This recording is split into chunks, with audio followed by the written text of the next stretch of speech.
Hi, this is Steve Pribramsky of the accounting firm of Pribramsky and Zelch, and this is our weekly business and tax update. This week, one of the things I thought I would talk about is time management. I came across an article on time management for accountants, and it struck me it was a pretty good article and was really probably applicable to just about everybody. The first thing on the list was to manage your phone calls. If possible, be sure your phone calls get routed through someone so that they can be prioritized, and those that can be handed off to somebody else within your firm or your business is important.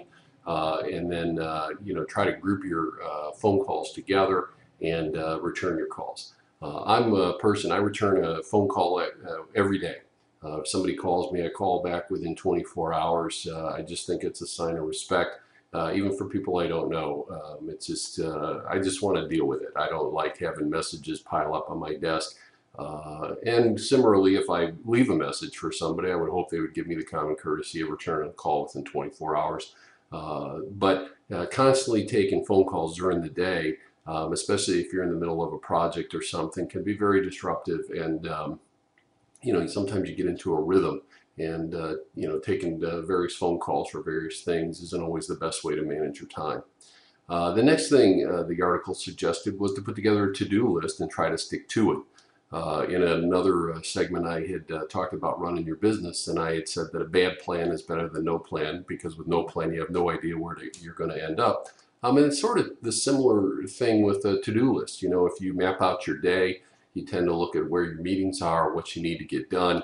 And if you have a plan on how you're going to attack that, it's much better than just taking it as it comes.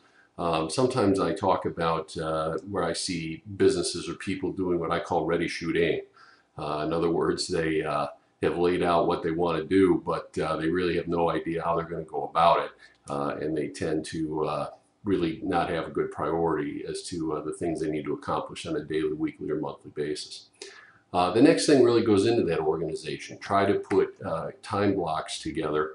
When I was a young accountant, I had a manager that came to me and he said, the very first thing you need to buy, young man, is a clock, and you need to put it on your desk.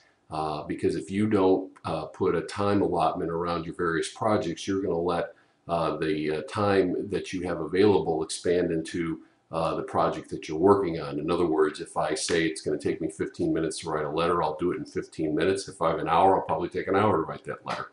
And that was very valuable advice. It's been able to keep me organized throughout my day and over my career, and that would be something I would strongly suggest to you. The last thing that they suggest in time management is to delegate. Sometimes you have a small business and it might be you and just one other person, so it's a little bit difficult to delegate. But as you grow, you've got to surround yourself with good people and be willing to let go. If you don't trust the people that work around you, they probably shouldn't work around you. And so, what you need to do is take a step back and look at what are the things that you do every day that make you money, and do them, and do only them. And then try to delegate everything else, because if you do the things that you do that make you money every day and you do them more, you'll, hopefully by definition make more money. So that's this week's business and tax update. I'm Steve Pribramsky of the accounting firm of Pribramsky and Zelch. Check us out on the World Wide Web at www.pribramskyzelch.com.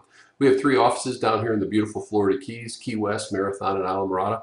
And give us a call or send us an email if you think we can help you with an accounting, business, or tax problem. See you again soon.